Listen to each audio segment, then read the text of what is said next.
Salut, nous sommes David et Priscilla. Aujourd'hui, on va vous parler de notre expérience de la grossesse.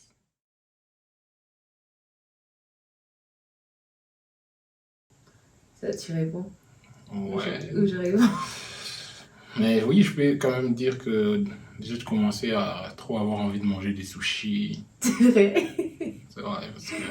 Et pourtant, c'était interdit. Hein, Ouais, de base, c'est interdit, mais j'avais trop envie de J'avais sushi. trop envie de manger des sushis. Bah, après, tu étais aussi fatigué un peu. Ouais, Hein. j'étais trop fatiguée aussi. Mais on se disait, ah, sûrement, c'est la fatigue, tout simplement. Ouais. Vraiment, on n'avait même pas l'idée dans notre tête que tu serais enceinte ou quoi. Ouais. Franchement.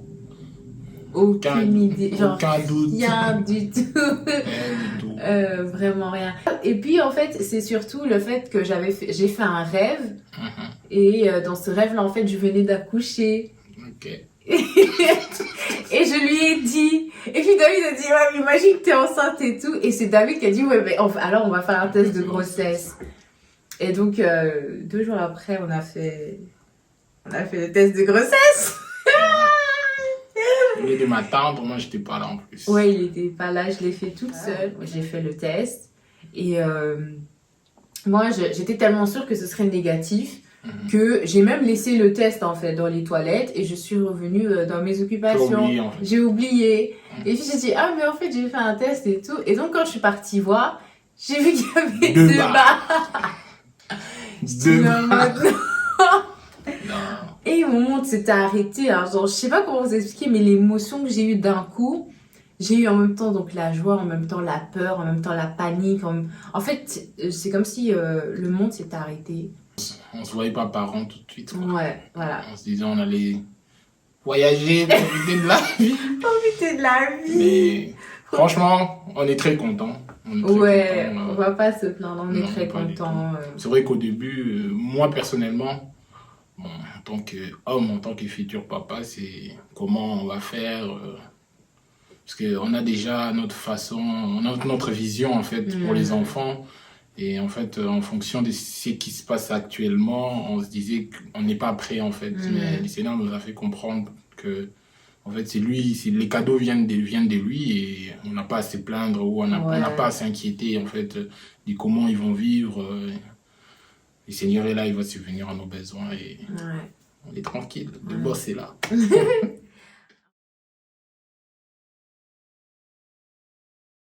Moi, je me suis dit peut-être que tu mentais. Ouais. Quand je l'ai annoncé, il était en fait, t'as dit directement, c'est faux. Ouais, tu mens. Ouais, t'as dit tu mens, voilà, tu mens. Où est les tests? Où est les tests?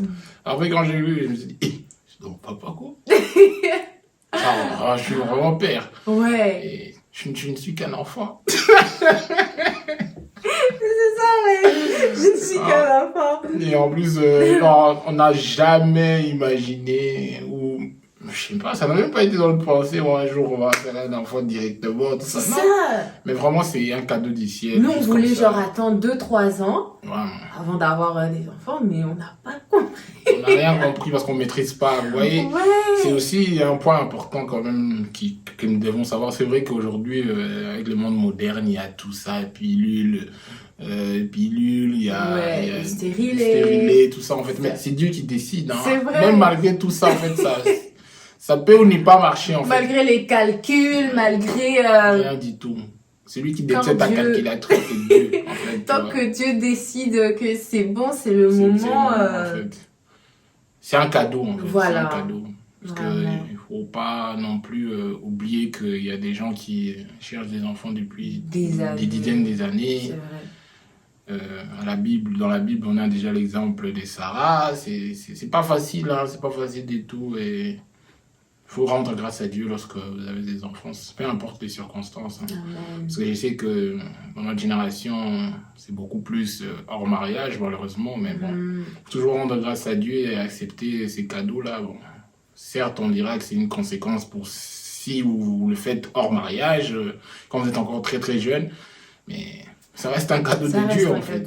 Parce que l'enfant n'a rien demandé. Alors, il faut l'accepter, le recevoir avec amour, joie, parce que les enfants viennent de Dieu, ils ne viennent pas du diable, les enfants viennent de Dieu. Et c'est toujours une joie. Tu ne sais même pas aussi qu'est-ce que cet enfant va vous apporter. Ni qui il sera dans la vie, tu sais Franchement. pas. Moi, ma première réaction, honnêtement, c'était la peur. J'avais vraiment peur et... Inquiétude. Inquiétude fois 1000. On va dire que ça a même pris le dessus, en fait, sur la joie. J'étais très contente. De savoir que tu peux concevoir. Voilà, aussi, c'était tu vois. ça en fait. C'était la joie de savoir que je peux concevoir aussi. Mais le moment en question, c'est ça en fait. Ça m'a beaucoup dérangée au début. J'étais trop inquiète parce qu'on avait vraiment... En fait, on avait un plan.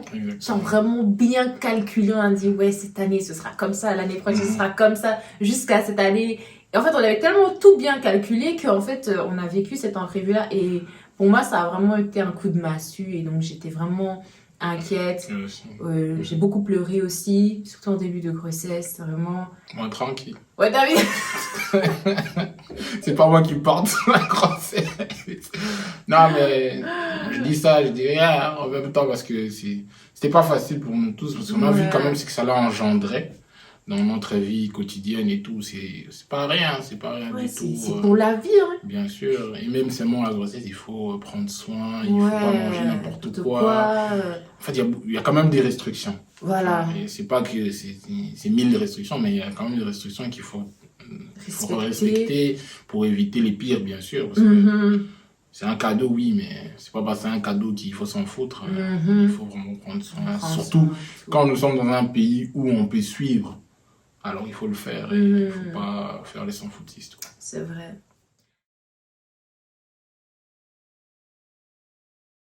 Mon quotidien, c'est... Ouais, je dirais ça réveille en moi un instinct aussi protecteur, de rendre service beaucoup plus. Voilà. Déjà, j'ai l'habitude de les faire, mais là, ça prend encore une autre tournure. C'est-à-dire que si je vois la vaisselle, je dois directement le faire. Si je dois faire un truc, je le fais directement. Je ne vais pas me dire, Priscilla aussi est là, elle peut faire, non. Les ménages ou quoi, ça devient automatique en fait. C'est-à-dire, c'est moi seul qui dois m'en occuper parce que tu es dans une période, je dirais, critique où tu ne peux pas faire certains mouvements. Alors, il est important pour moi de te tenir compagnie, de te soutenir. Voilà, est-ce que tu trouves ça éprouvant? Non. Quand même pas jusqu'à ce point. On n'a pas là non plus. On n'est pas 20 dans cette maison, donc on a deux assiettes, 3, 4 assiettes, c'est pas assez. Et puis, combien de mètres carrés? C'est ça. C'est pas énorme. C'est pas énorme. Ça va, aller faire les courses, c'est pour qu'il conduit à l'aise. C'est juste quoi, pousser les chariots, mettre les colis. Non, c'est pas dérangeant, ça va. Et moi, comment je vis ma grossesse? Donc, en fait, moi, je suis passée par plusieurs phases. Donc, vraiment, les 3 premiers mois, donc moi, mon premier trimestre s'est très mal passé. J'étais quasiment tout le temps malade. Comme je vous ai dit, je pleurais beaucoup.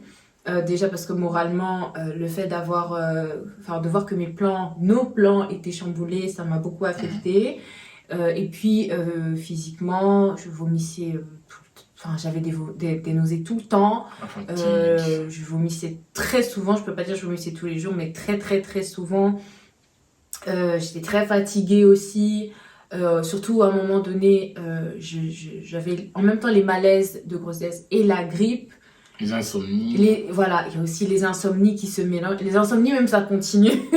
La nuit, je ne dors pas, je ne sais pas pourquoi, j'ai pas sommeil. C'est vraiment à ce moment-là, en fait, que ici, là, ça bouge, c'est la fête. C'est vraiment la fête la nuit et la journée, ça dort. Et donc, moi aussi, la journée, je dors et la nuit, j'arrive pas à dormir.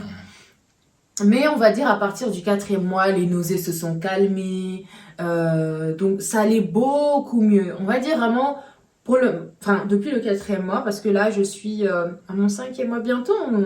Bientôt, c'est la fin du dans 2 semaines. Dans 2 semaines, hein. Que je suis à 6 mois. Oui, dans 2 semaines. Dans 2 semaines, je suis à 6 mois.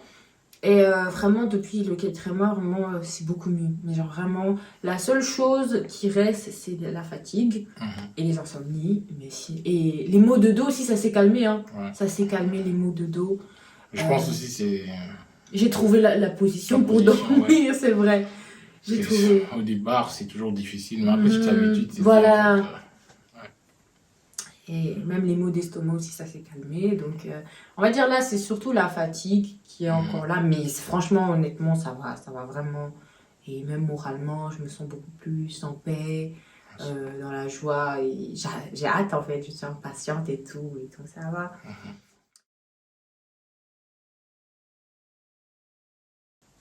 Vas-y, commence. Alors, moi, mes appréhensions par rapport à l'arrivée, je sais pas, je pense pas que j'en ai. En fait, je me dis qu'il faut pas que je me mette trop de pression. C'est vrai que je suis quelqu'un de base, de perfectionniste et tout. J'aime que tout soit bien fait et tout. Mais vraiment, là, je suis dans une optique où j'ai envie de changer, en fait.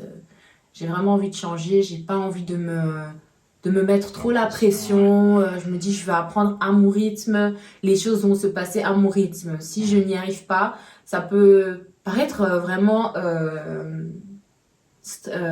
frustrant au début, mais je veux aussi m'accorder ce temps-là de m'adapter. Mais c'est vrai que j'appréhende quand même les pleurs.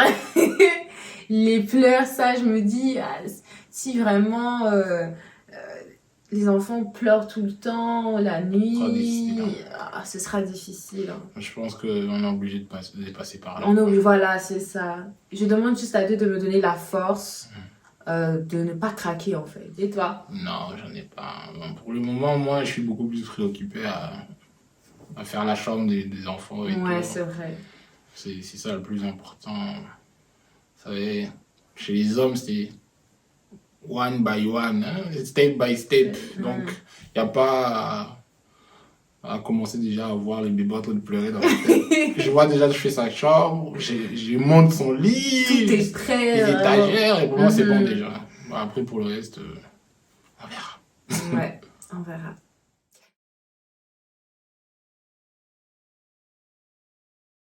Alors, la première échographie, c'était l'échographie de datation, où en fait, on regardait à combien de semaines j'étais. Et j'étais à 6 semaines. Et en fait, là, il n'y avait pas grand-chose à voir, on va dire. C'était une boule. Du coup, là, en fait... Et là, c'était au mois de décembre. Là, c'était au mois de décembre. Et il n'y avait rien à voir. C'était juste une boule et tu vois pas encore... C'est vraiment à la 13e ou 17e semaine. 13e, 17e. Tu parles de l'échographie où tu pleurais là. Ouais, voilà. C'est au mois de janvier, ça. C'était au mois de janvier. Fin janvier. Je pense que c'était à la 13e semaine. Et là, quand j'ai vu les mains, j'ai vu les pieds, j'ai vu la forme. En fait, je me suis mise à pleurer. Ah non, ça m'avait émue. Je me suis dit, waouh, c'est... Non, c'est... Je sais pas en fait vous dire.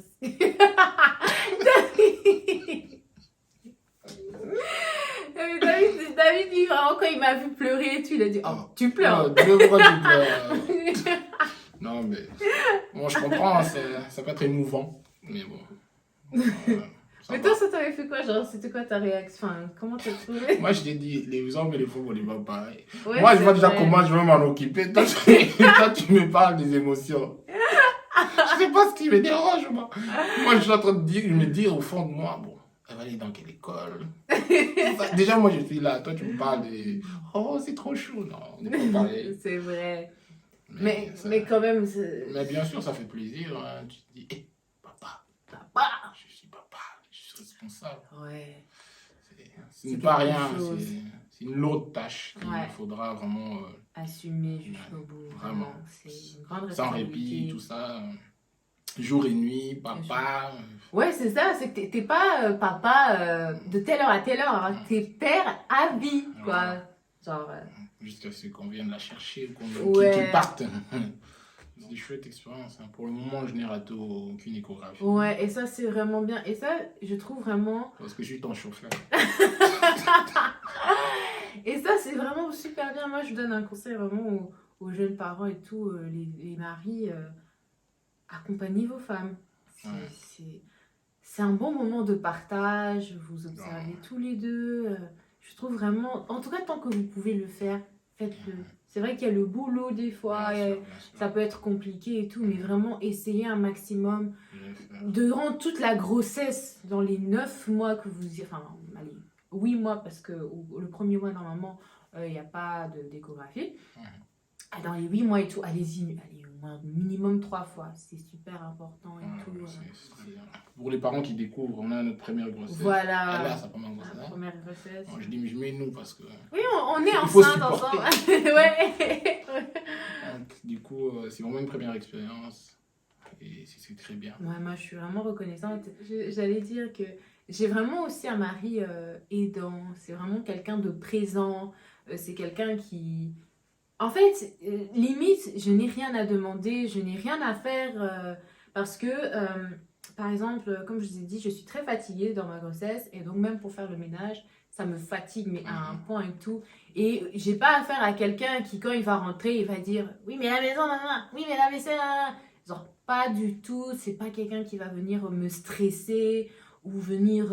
non, vraiment pas du tout. On essaie de faire comme Jésus-Christ. Ah oui, non, mais vraiment. Et moi, honnêtement, moi, je trouve que depuis que je suis enceinte, je remarque une transformation, même en toi, genre dans ta personne. Tu es devenu plus patient.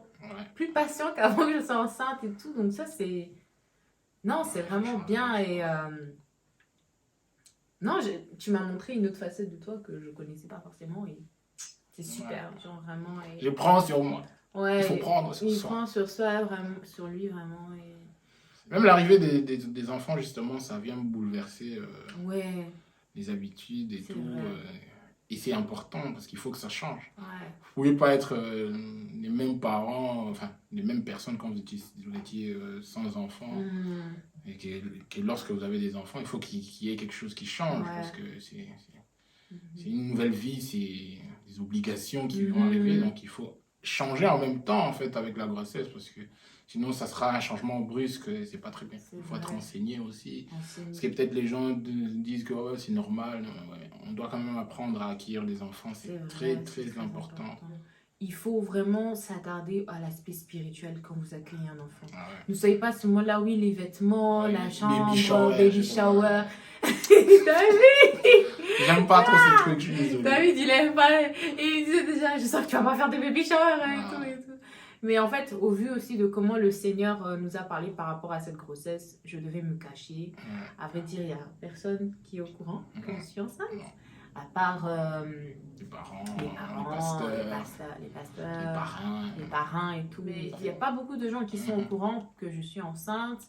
Et on a vraiment décidé, enfin, le Seigneur aussi nous a conduit en fait dans ça, d'être dans un moment vraiment de retraite, un moment de ressourcement, un moment d'apprentissage, un moment où on doit être enseigné. Donc on a pris on va dire des leçons, des enseignements sur comment être des bons parents, sur base de la Bible, hein, c'est pas des philosophies ou quoi, non, c'est notre pasteur qui nous enseigne par rapport à ça. Un chouette couple aussi qui nous enseigne, ouais, qui aussi. passe à la maison. Et voilà. C'est vraiment très bien et on voit aussi l'importance d'être enseigné parce que c'est des choses que vous allez vivre pendant la grossesse et après l'accouchement. Si vous n'avez pas les bases solides, ça peut venir casser votre amour, hein. Ça peut casser le couple et tout. Totalement. Il est important aussi de donner des offrandes. Bien tu sûr, vois, pour les enfants. C'est très important, des offrandes d'action de grâce. Voilà. Très important de bâtir des hôtels. Les actions de grâce. Voilà. C'est très, très, très, très, très, très important vraiment de le faire. Moi, bon, j'en parle parce que je sais que la vidéo, elle va sortir après. Mais nous, vraiment, David et moi, on a décidé, tous les mois, en fait, on fait des offrandes. Quand on reçoit de l'argent et tout, on fait l'offrande et tout, vraiment pour, rien que pour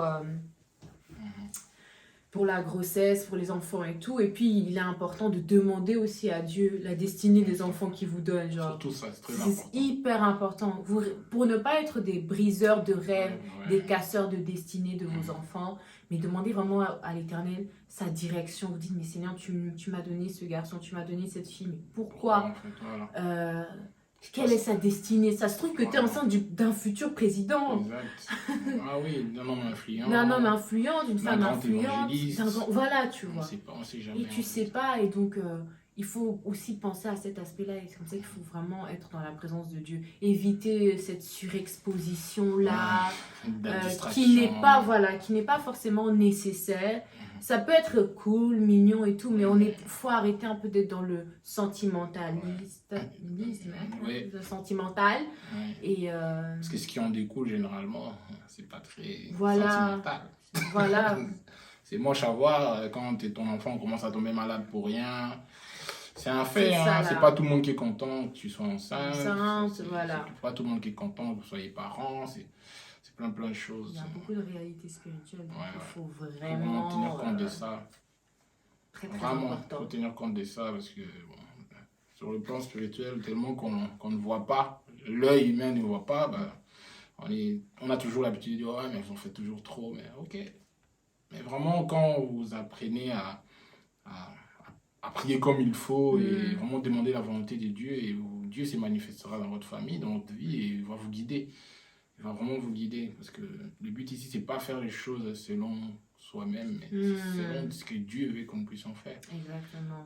Ouais. Et parfois, les décisions, la volonté de Dieu est folle.